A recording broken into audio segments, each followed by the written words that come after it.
Okay, so most of you probably didn't watch one of the best races that happened in 2024. I'm not talking about Formula 1, NASCAR, IndyCar, WEC, or WRC, but the Formula Ford Festival. And here's why.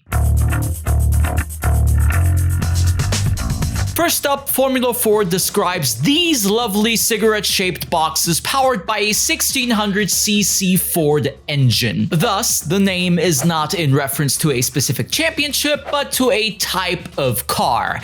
That's the point. See, back in the 60s, young whippersnappers honing their craft at famous racing schools were not too thrilled to find their progress halted by ridiculously flimsy, ludicrously expensive junior single-seater machinery. So, instead of acquiring another Formula 3 car, crossing fingers it won't burst into a pile of metal, what about creating a cheap, reliable alternative using road car style engines? Formula Ford was born. Over the next few decades, we'd see the format spread all across the globe, with different local championships, from Australia to the US, from Denmark to South Africa, South America, or Great Britain. Most rising stars of the scene would have sat in one of these at some stage. And it's not as though they were spec cars. While the engines largely remained the same, different companies such as Reynard, Van Diemen, or Lotus built a variety of experimental chassis. However, because these cars were relatively simple with no wings or slick tires, as well as rather reliable, older models wouldn't just die out or find their way into a museum. They'd be sold, refurbished, to be raced once more alongside newer spec projects. A formula for success had been found, the pinnacle of which being the aptly named Formula Ford Festival.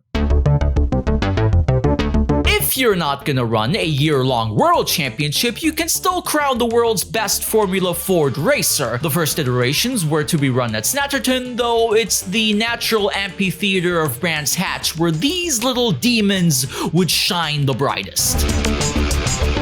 The Formula Ford World Cup saw an array of future racing legends fight it out year after year. How about illustrious names such as Ayrton Senna, Michael Schumacher, Damon Hill, Johnny Herbert, Eddie Irvine, Roland Ratzenberger, Mark Webber, Jenson Button, Roberto Moreno. It was a true who's who of junior single-seater racing. If you wanted to make a name for yourself, what better way than to claw your path through the heats, the quarterfinal, semifinal, and the grand finale. If any of you want to check out some incredible old school racing, I'd highly recommend you check out several festivals on Andy Kitson's YouTube channel.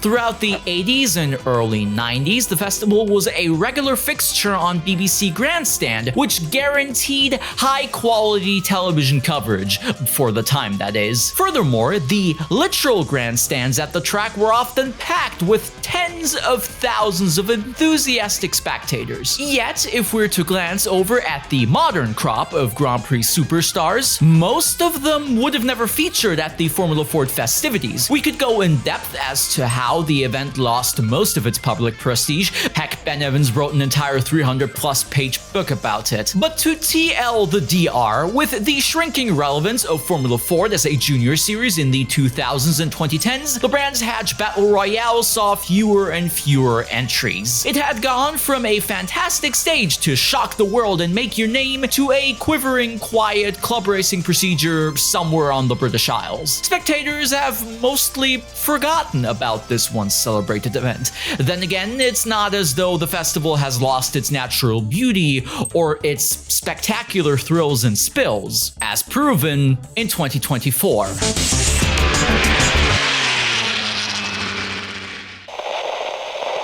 Amongst them, Dutchman Gerrit van Kouwen, the double European champion in his Lola Minister, and unbeaten in the run-up to the final. Last year saw the 40th anniversary of Gerrit van Kouwen winning the event in his Lola Minister. As such, the 53rd edition of this competition was to be held in his honor, and while the list of competitors doesn't read like the former array of superstars and hotshots, that isn't to say we aren't talking about experts of their craft.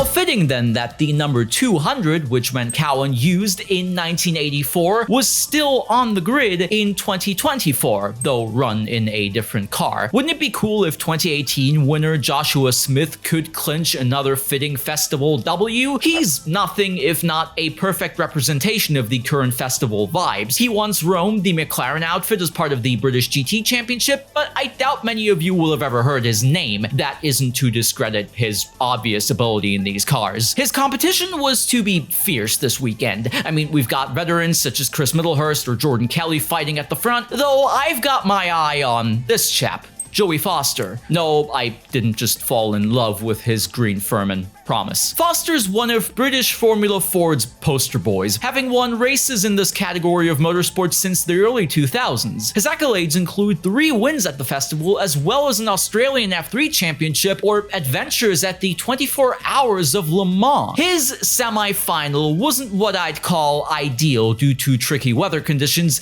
so he'd have to start the grand finale right at the back of the grid. Fireworks are guaranteed. In terms of the weather, well, it's a typical October day really at the festival. It's going to be possibly dry, then raining at points. Hopefully by the time we get to the final round, we hopefully get something of a dry circuit and a dry final, because that usually presents the best possible opportunity for a good race.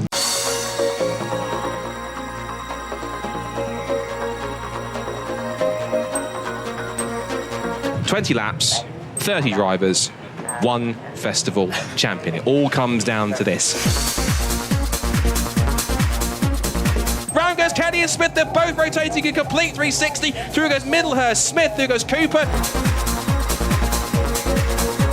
And now it's Josh Smith into the lead. Josh Smith in car 200. Is it written in the start? Reiterating the fact that Joey Foster has taken the fastest lap. There he is at the top of the screen. Look, he's battling with Tom Nippers. Oh, down the outside, can he get himself a start? The answer is no. He's off onto the grass, so another festival favourite is hitting trouble.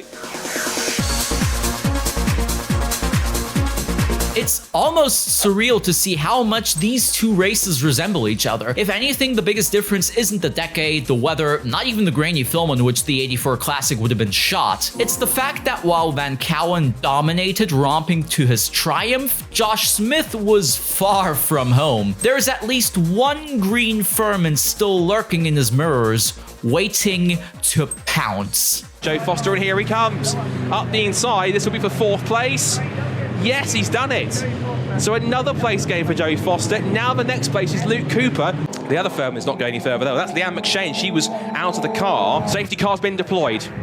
This changes everything. Joey Foster from 22nd on the grid to 4th and lapping quicker than the leaders. The fact they've all closed up is only going to benefit really one person, and that's Joey Foster. Oh, they're going to add more laps in fact. This is new. I didn't see that. So they're actually going to add more laps on. So it's going to be 23 laps, in fact. So actually, the 3 laps we had in the safety car, there was a rule in National Formula 4 that did that, where they added laps on. So that's actually really good by the organisers. They've added 3 laps on. What a move round the outside for Joey Foster. He's going for this for the festival final win. That was an outrageous pass round the outside. When he goes to the outside again, he's doing it again. Down the outside. Oh, stop it, Joey Foster. Round the outside, he's straight on the gearbox of Josh Smith. And safety car's been deployed again. Oh, safety car has been deployed yet again.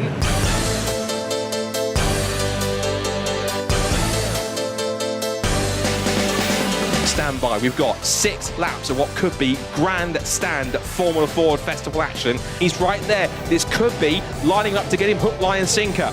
The safety car is in. 6 laps to go in the 2024 Gerrit Van Cowen anniversary Formula Ford Festival Grand Final.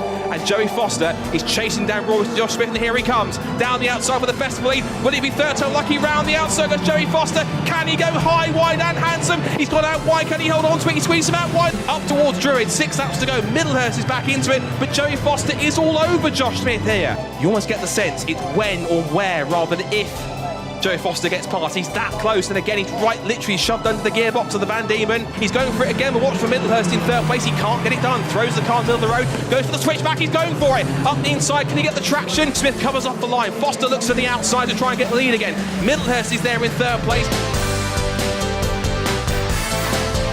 Into Surtees once again with 4 laps to go. They're twitching and squirming around in damp conditions. down for the outside. He's going to the outside line. He's onto the grass. No! Joe Foster's off the road. He's lost out to the victory. He goes back on the road. He was tagged with Jason Smith and he's off! 40 years ago, Gerrit Van Cowen won with Car 200 at the Formula Ford Festival. 40 years later, it's going to happen again. Up to the checkered flag. Josh Smith is a two-time Formula Ford Festival champion. He wins the 2024 Gerrit Van Cowen Anniversary Formula Ford Festival in an unbelievable defensive drive for Oldfield Motorsport.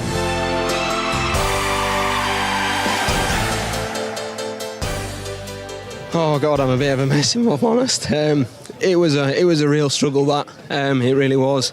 Obviously with the safety cars, the guys colliding early in the race obviously played into my hands. Managed to keep out of trouble and then just head down.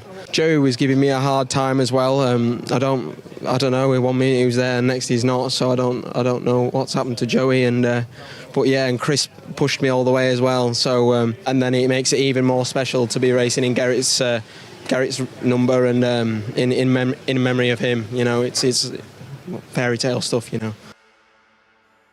By the time this video is released, we are right in the midst of another Formula Ford festival. There are quite a few stories we could have told about last year's event, like Chris Middlehurst chasing his inaugural win right up until the checkered flag. Yet, if I manage to whet your appetite just a little bit, I suggest you check out the 2025 Formula Ford Festival on the BRSCC YouTube channel. Maybe there's another fairy tale just around the corner.